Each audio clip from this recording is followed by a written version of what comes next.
Eliana, eu gostaria de colocar o seguinte. Você colocou a questão da eficiência. A transparência não se opõe à eficiência, né? Eu concordo plenamente. Eu gostaria de ver você desenvolver, se fosse acho pertinente, a ideia de que esse discurso, na verdade, oculta outra coisa, oculta a falta de planejamento. Na verdade, não há planejamento. O planejamento é muito falho, muito precário. E tem essa questão da transparência também, mas também tem a questão da total falta de planejamento.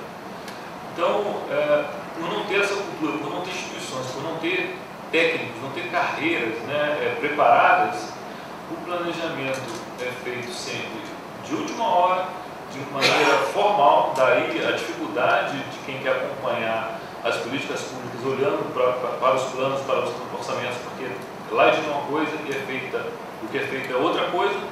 Então, se você diz uma coisa, você faz outra, e se você diz muito detalhadamente, você vai ter problema. Isso tem que ser geral. Mas então o que há por detrás disso também é uma questão de estruturas, de cultura, de instrumentos, de planejamento com participação social, inclusive. E essas coisas, assumir essas culpas, olhar o problema da estruturação do sistema de planejamento e orçamento federal é um problema que é muito caro para a nossa carreira, por exemplo, mas eu acho que é para todos. Ou seja, de fato, não há planejamento.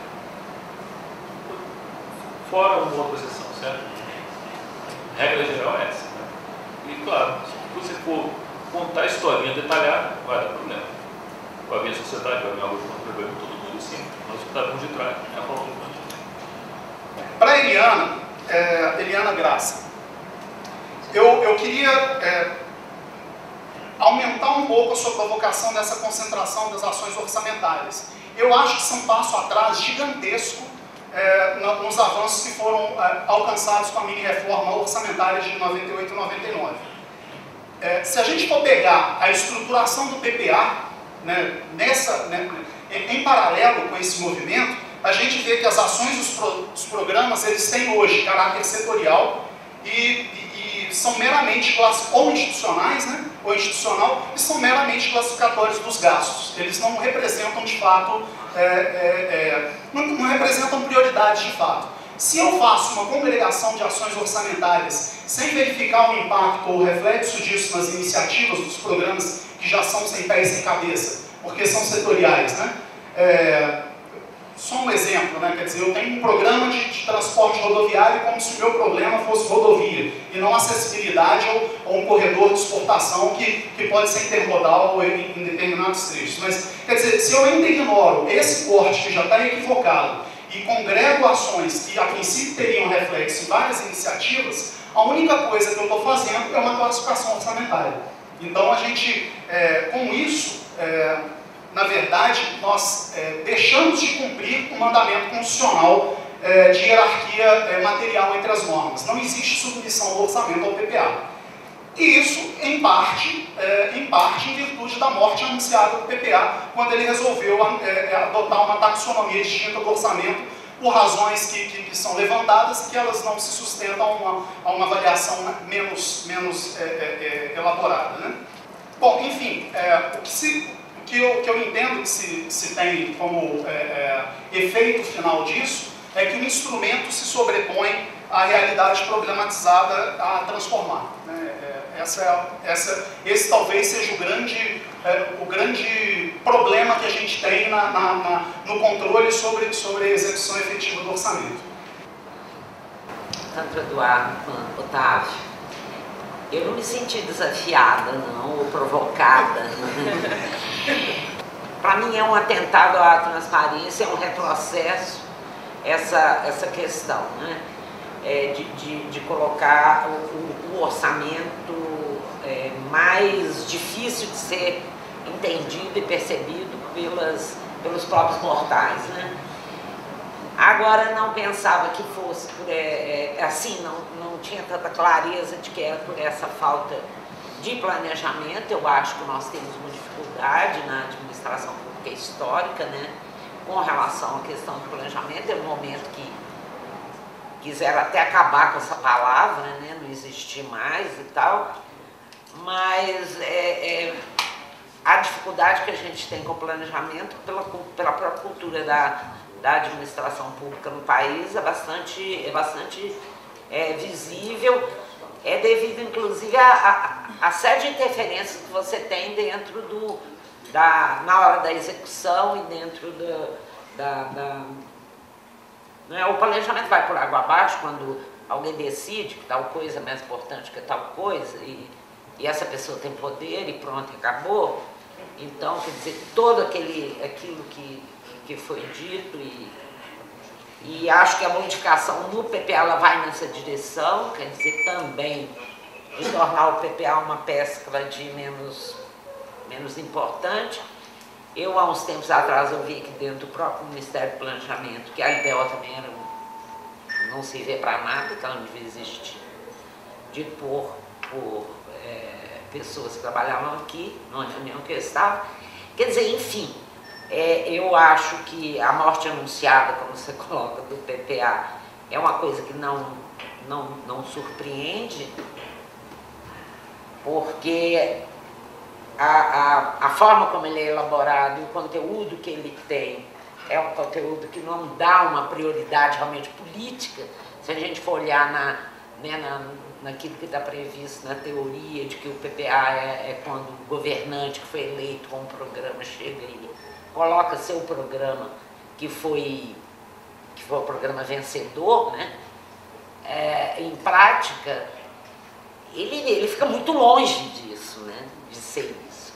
E, aliás, os candidatos também, os governantes que se elegem, eles também estão longe de apresentarem minimamente uma plataforma, né? Não vamos dizer nem um PPA, nem um programa, né? Um plano, mas as campanhas políticas hoje elas estão assentadas em muito outras coisas e menos em ter um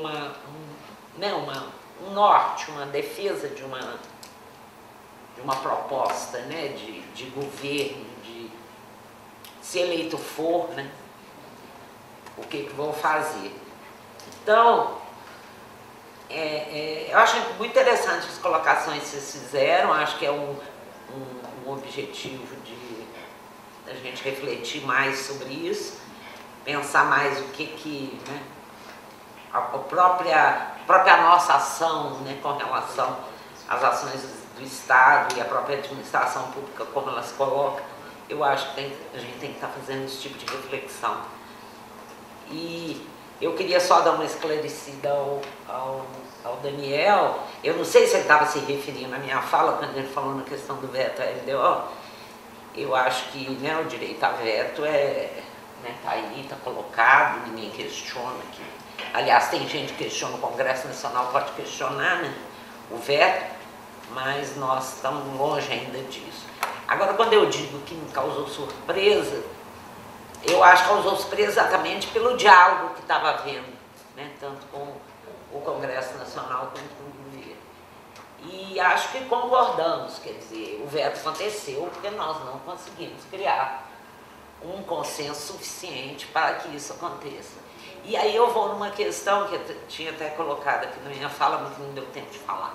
Eu acho que existe uma clara divisão dentro do governo, existem posições diferenciadas e que dá no que dá, e que existe uma hegemonia de uma determinada posição que acredita que a transparência não é tão importante assim, entendeu? Ou que tem muito controle e vão tentar, incomodando a gente, vão tentar deixar a coisa menos visível, né? Então, se eu tenho uma ação mais guarda-chuva, a coisa fica menos visível. Então, eu acho que tem uma disputa de percepções, de ideias, de maneiras de ver, e que fica muito claro, eu acho, nesse episódio, para mim fica claro, a gente não conseguiu construir um consenso, e as posições estão aí colocadas de maneira diferenciada. E acho que são posições com relação ao orçamento, posições com relação ao PPA, Quer dizer, aquele enxugamento, começou naquilo, enxugamento das ações do PPA, já começa a deixar evidente essa diferença de planejamento, né, se é que tem e que você questiona e tal. Eu acho que concordamos nas questões que vocês colocaram, por isso que eu disse que eu não me senti desafiada. Queria agradecer mais uma vez a minha participação, a participação do INESC, de Zé Secora, o NACOM, a todos que estão aqui na mesa, aos companheiros que estavam aí, ao CFM, enfim, para nós que estamos trabalhando juntos e para nós que pretendemos trabalhar juntos também daqui para frente, que o INESC está à disposição e se coloca totalmente, como se diz, totalmente disponível para continuar dialogando, conversando. Estamos lá às horas. Muito obrigada.